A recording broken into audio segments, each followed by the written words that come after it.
Mais uma vez, Amanda, pelo aceite do convite para que você estivesse aqui conosco. Amanda, que é graduanda em Saúde Pública na Faculdade de Saúde Pública da Universidade de São Paulo, a USP, pesquisadora e articuladora política do programa Justiça Sem Muros, do Instituto Terra, Trabalho e Cidadania, o ITTC.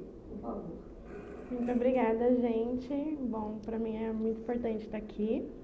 Queria dar boa tarde a todos vocês. E eu gostaria de fazer um pouco a minha fala situando o trabalho do ITTC com a minha trajetória de vida em relação ao tema do nosso painel.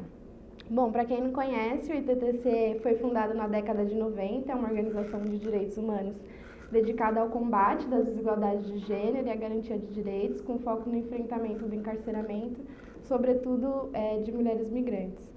Bom, a gente também é uma referência, né, em estudos, enfim. E a partir disso, eu vou traçando uma linha do tempo com vocês para trazer um pouco as minhas contribuições. Eu queria um pouco o controle também, fazendo um favor.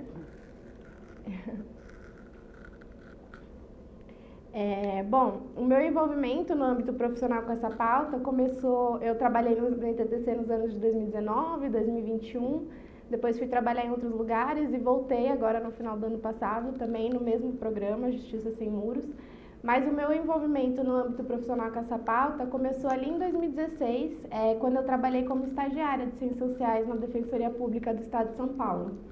Neste mesmo ano, a Lei 3.257, que é conhecida como Marco Legal da Primeira Infância, ela foi promulgada, visando assegurar a proteção integral das crianças e dos adolescentes, e isso envolvia necessariamente garantir os direitos da mãe e do exercício da maternidade, posteriormente promovendo mudanças no Código de Processo Penal.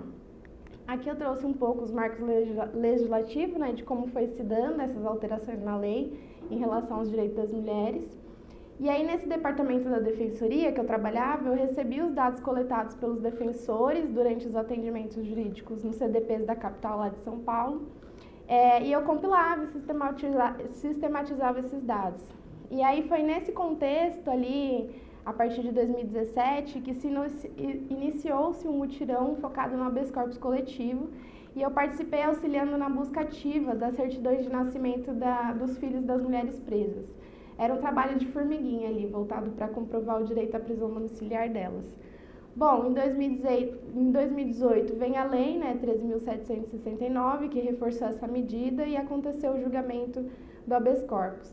Neste mesmo ano, eu chego no ITTC para trabalhar na pesquisa Maternidade Sem Prisão, e o foco desse estudo era analisar como as manifestações de juízes, promotores e defensores, tanto nas audiências de custódia, quanto nas sentenças proferidas nos tribunais de justiça, na primeira instância, quanto às decisões em instâncias do STJ e do STF.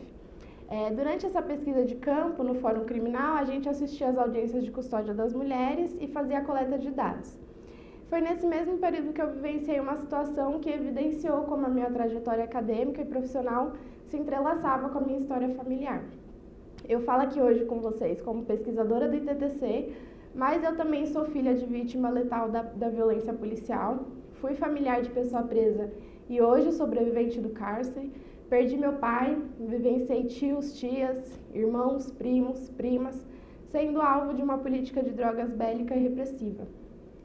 Foi um dia que eu não pude comparecer nessa pesquisa de campo que uma das minhas colegas pesquisadoras acabou assistindo a audiência da minha tia, que foi presa ao visitar seu companheiro no presídio. Ela estava ali com seu filho de poucos meses no momento da prisão, o que tornou esse caso ainda mais impactante. Mas eu trouxe essa história para dizer a vocês que no fim ela teve seu direito à prisão domiciliar garantido, mas infelizmente é uma história contrária de muitas outras mulheres que a gente observou nessa mesma pesquisa. A análise dos processos coletados revelou que a aplicação da prisão domiciliar ainda é marcada por critérios subjetivos e arbitrários, como os nossos colegas já trouxeram.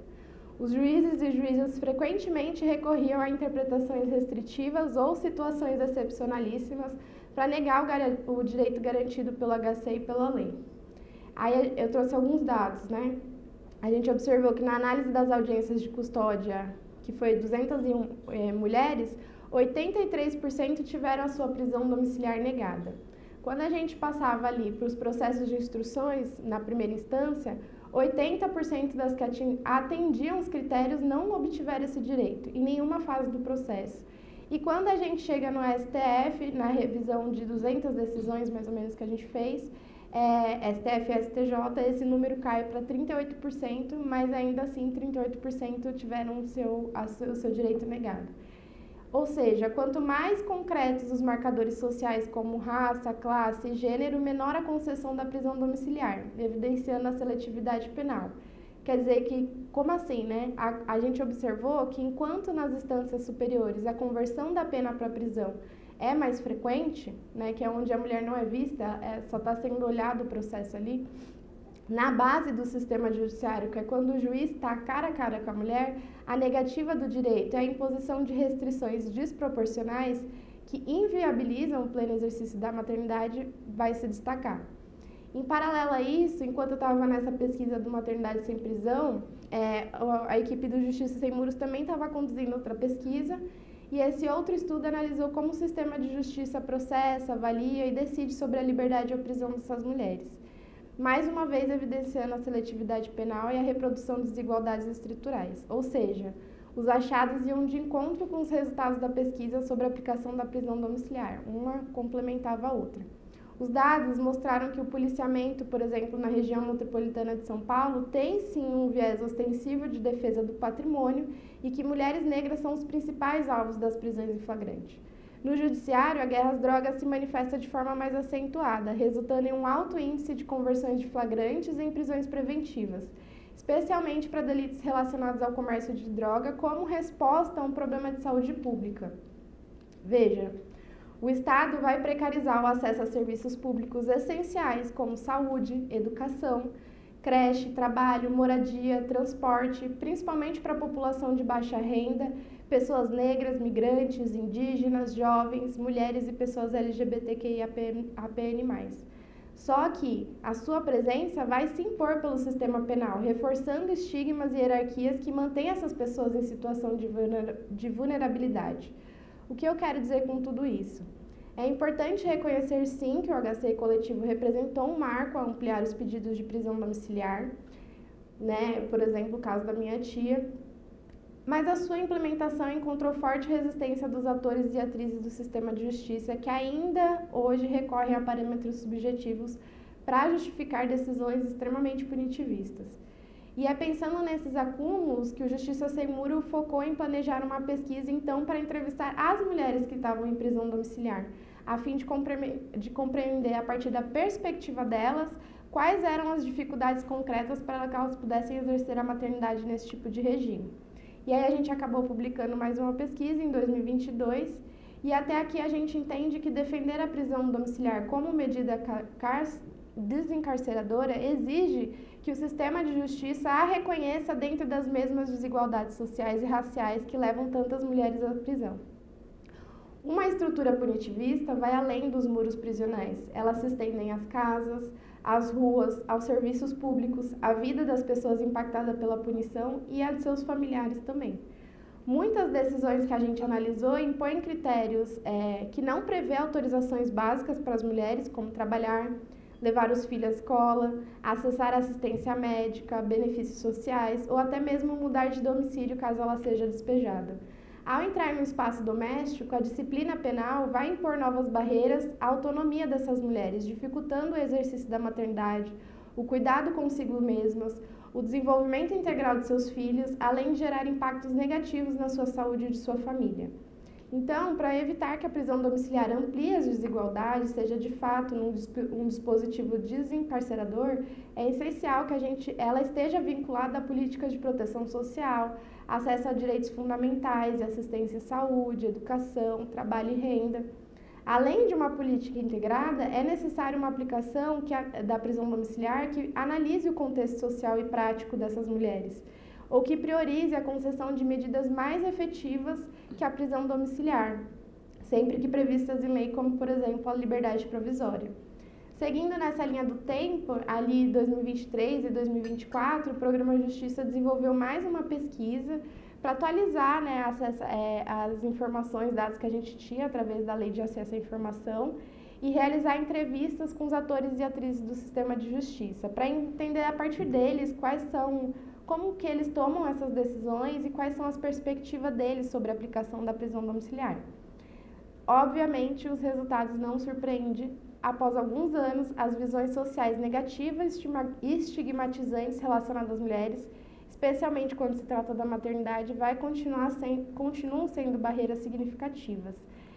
Por exemplo, um aspecto crucial apontado em 40% das entrevistas é a ideia de que a mulher não seria imprescindível para o cuidado dos seus filhos. Isso dos próprios juízes, juízas, defensores, promotoras que a gente entrevistou.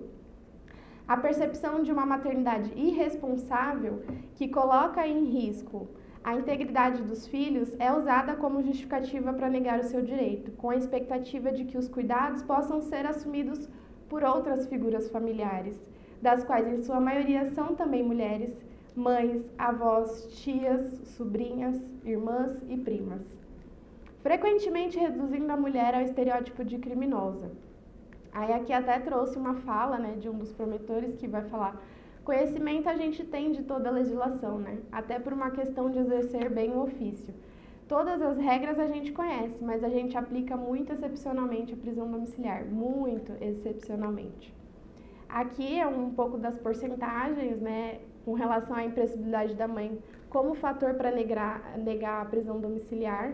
E aí a gente observa os números. E uma outra frase, essa aqui já é de um defensora, então quando isso chega, normalmente ela nega. E o mais clássico é dizer que não ficou demonstrado que ela é imprescindível para o cuidado daquela criança. Isso é o que eu mais vejo. Outro argumento utilizado de forma expressa na minha vara é que ela já tinha o filho quando cometeu o crime e não pensou nele. Então, esses julgamentos subjetivos são usados como argumentos concretos para negar a aplicação da prisão domiciliar. E aí a gente, quando se trata, né, a gente percebe que eles relacionam muito, a maioria são presas por crimes relacionados às drogas, e muito da negativa da prisão domiciliar é por associar o crime de comércio de drogas como de maior gravidade. Bom, aqui outra frase também, não vou ficar muito me debruçando, mas outra questão também é que a comunicação referente às condições estabelecidas para a aplicação domiciliar também é muitas vezes um desafio para elas. No decorrer das entrevistas, a gente percebe que não há uma padronização sobre como a comunicação relacionada às regras da prisão domiciliar deve ocorrer. Outro ponto crítico, né, não tem uma padronização. Outro ponto crítico também é o uso da tornozeleira eletrônica, imposta como a principal forma de monitoramento da prisão domiciliar. Só que os principais motivos para revogar esse direito ocorrem justamente por falhas no funcionamento ou uso do dispositivo, por exemplo, 52% dos casos. A falta de comparecimento à justiça em 50% dos casos e a prática de novos crimes em 42% dos casos. E aí, quando se trata de mulheres migrantes, além desses desafios relacionados à política de drogas, a gente vai ver que elas também enfrentam a ausência de redes de apoio devido à distância de seus países de origem, a dificuldade para comprovar residência no país, a falta de acesso a políticas públicas adequadas e também a seletividade racial na inserção social. E aí, para concluir um pouco a minha fala, falei um pouco do monitoramento, aqui eu trouxe os dados que eu falei. Aí, aqui é uma perspectiva dos próprios atores que a gente entrevistou sobre a dificuldade enfrentada para monitorar e acompanhar essas mulheres em prisão domiciliar, eles mesmos reconhecem. E aqui uma fala também sobre essa questão. Bom, para concluir a minha fala, 6 anos após o HC, apesar dos significativos avanços que a gente reconhece são muito importantes, como, por exemplo, permitir que as mães possam ficar próximas aos seus filhos, ou que a gestação seja exercida fora do cárcere, ainda assim a gente tem que ter em mente que continua sendo uma forma de encarceramento com restrições significativas à vida cotidiana. Então, há muitos desafios a serem enfrentados para a efetivação do direito à prisão domiciliar nos próximos anos. Além disso, a falta de informação sobre esse direito também revela falhas estruturais no acesso à justiça, que frequentemente são supridas por redes de solidariedade entre as próprias mulheres, que significa que elas mesmas se ajudam. Eu preciso ir ao médico, eu preciso fazer isso, como que eu faço? Você vai no fórum, faz dessa maneira. Elas mesmas que se ajudam sobre as regras da prisão domiciliar. E os dados que a gente obteve, né, aqueles que a gente conseguiu obter através da Lei de Acesso à Informação, vai confirmar que a aplicação da prisão domiciliar é desigual, né, e carece de padronização entre os estados. Então, cada estado vai aplicá-la de uma maneira. E a resistência judicial, a ausência de acompanhamento, a falta de registros consistentes dificultam a avaliação e o impacto dessa medida. Então, uma revisão crítica das políticas públicas se faz essencial e é um compromisso real com a proteção dos direitos fundamentais dessas mulheres. E aí gostaria de dizer que a todas as pessoas como eu, que foram alvos atravessados pela política de drogas desde a sua gestação e infância, a todas as pessoas familiares de pessoas presas e a todas as pessoas sobreviventes do cárcere, nós ainda estamos aqui. Eu agradeço imensamente por esse espaço, por esta oportunidade. Muito obrigada.